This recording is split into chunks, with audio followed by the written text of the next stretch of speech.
We begin 13 News at 4 today with breaking news out of Fort Stewart in Georgia. That's where a man with a gun opened fire, shooting 5 soldiers. We want to give you some perspective of where this happened. So take a look at this map. The fort is located about 40 miles southwest of Savannah. And it was just moments ago that we heard from authorities with an update on what happened today. So here's the very latest of what we know from the scene there. We were told the gunman opened fire on the base this morning around 11 o'clock this morning. That triggered a lockdown. The 5 soldiers shot were treated on the scene and then rushed to nearby hospitals. Thankfully, all are in stable condition and all are expected to recover. The alleged shooter is in custody. We have reestablished security. I have lifted all lockdown measures on Fort Stewart, and there is currently no threat to the local community. That shooter taken into custody at 11:35, so 35 minutes after reports of shots fired there. Officials say the suspect is an active Army sergeant. His name is Cornelius Radford. No word on a motive at this time. We'll continue to follow that story as it develops throughout the evening here on 13 News. Meantime, also today here in Indianapolis, Republican leaders say they want to put more teeth into the city's curfew ordinance. And they're hoping that hefty fines will pay off. Brandon Schaff is on the story for us today, joins us live in studio to explain what they want to do now. Brandon, why do they think this is going to work? Yeah, hello and good afternoon, Anne-Marie and Dustin. Well, you know, this has been obviously something that is coming in response to some of the violence that we've seen involving youth in our city here. And this is just one of 3 proposals that were introduced by the Republican caucus. The other ones had to do with removing residency requirements, and then you also had the reformation for the General Orders Advisory Board. So talking about the juvenile curfew violation proposal, well, that comes in response to recent incidents involving these juveniles and calls for parental accountability. If approved, here's what would change. The first curfew violation would be a written notice, which was sent to parents. The second violation would be a $500 fine, and then it escalates from there. If there's a third violation or more, it's a fine of $1,500. City County Councilor Joshua Bain, who's part of that Republican caucus, says that this tries to address a lack of consequences for curfew violations, and he says that this can help the city and community work together to combat those violations and youth violence.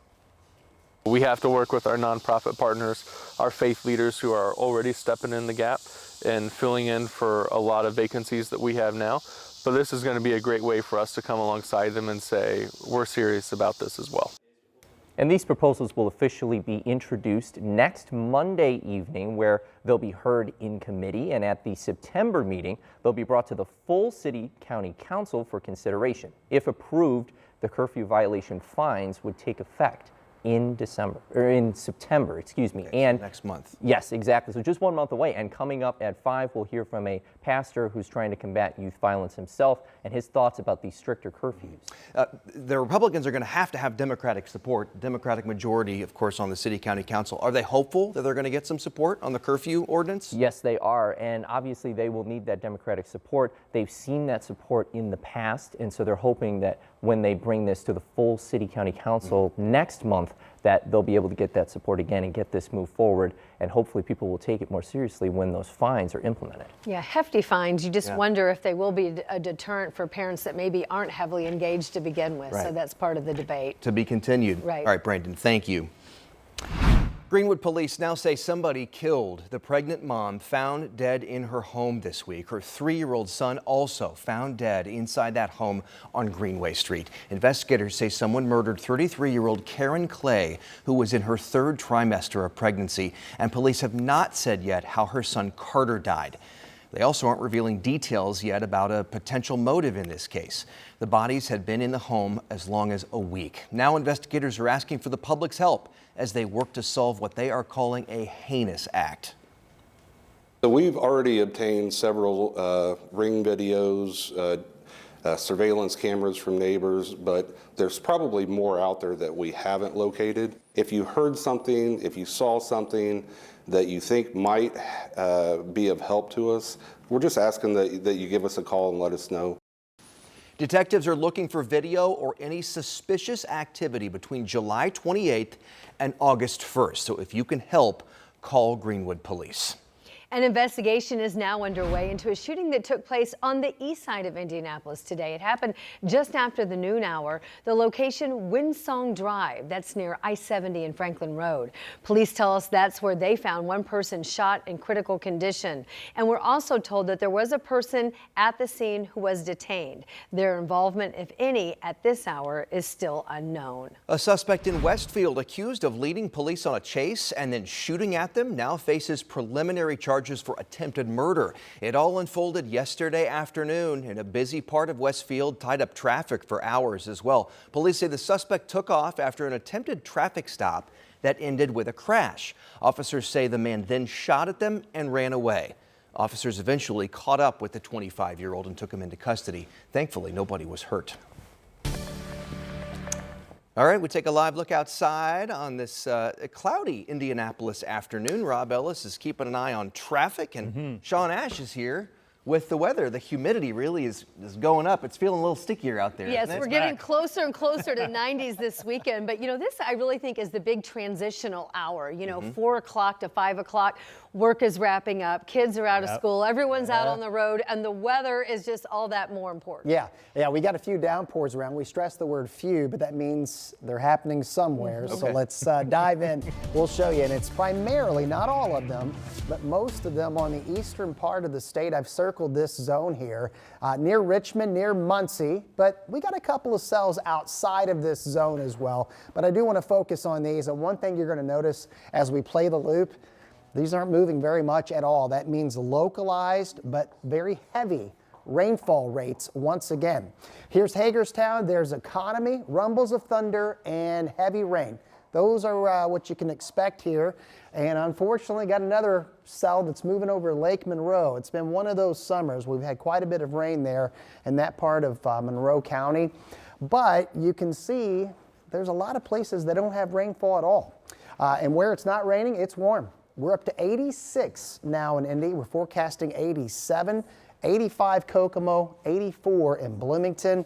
And Ann mentioned it, and we can show it to you. Dew points near and above 70. That is the air you can wear, and get used to that because it is here to stay. At this hour here in Indy, we've got a heat index now near 90 coming up in the 7-day forecast. We'll let you know about when it goes above 90 degrees. We've got a couple of big issues on the roads, and Rob has an update on that. Yeah, those downpours that we were talking about, especially on the eastern half of the state. Overall, traffic in the city starting to see the volume pick up. But if we turn our attention far to the east, some of those slow-moving cells that Sean was talking about in the eastern half of the state, you may be driving along, the weather's fine, and then you hit one of those areas where it's put down a lot of heavy rain, and it results in this. Traffic that is moving westbound. Looks like they have put that vehicle now on the back of a tow truck. You see it there, kind of center screen towards the bottom.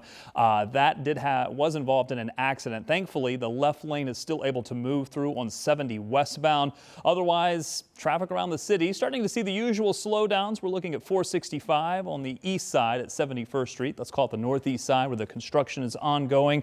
We watch this as a bellwether to see how traffic is starting to flow as we get into the next several hours. All right, Rob, thank you. Now to the fight for affordable housing. We know this is a concern and a challenge really for a growing number of families, and there are some new options for families here in Indianapolis. Yeah, it's up on the near north side around 22nd and Illinois, and that's where you'll look and see construction. And what they're doing is building a new affordable housing community for our residents. Ella Rhodes went to check it out today and joins us live in studio with what she found there. Ella? Yeah, hi guys. So it's actually going to be 116 units. So that is quite a lot, and it's going to be a mix of townhomes and apartments for people to apply to. So the Indy Health District broke ground on the $32 million project this morning. Indy Health District says their partners helped make this possible, like IU Health and the Near North Development Corporation and others. There are actually used to be a dry cleaners, a funeral home, and a Unity Center at 22nd in Illinois, but it was demolished last year. IHG also told us it was a hotspot for crime, so they are excited to bring this positive opportunity to the community.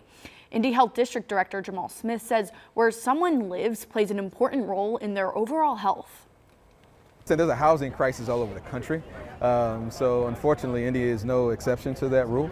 And so this is, our opportunity to do our part in creating some sense of a solution for the issue. And he says the project should wrap up around 2026, so around a year or so, and then have people move in. So if somebody's interested, how do they apply? Where do they find the information? Yeah, great question. And I asked them the same thing. So if you're interested in applying, they said they'll have more information as it gets closer to the community being finished and wrapped up. And as soon as we learn what that information is, we'll be sure to share it with all of you guys. All right, Ella, thank you so much. Thank you. Today, the Marion County Clerk's Office hosted an event. This was to honor and recognize the 60th anniversary of the Voting Rights Act. Well, what is that, you ask? Well, it was on this very day, 60 years ago, in 1965, that President Lyndon B. Johnson signed the act into law during the Civil Rights Movement. And this essentially prohibited racial discrimination in voting. There were local and national speakers at the local event here today, taking a look back to recognize and honor this moment in history.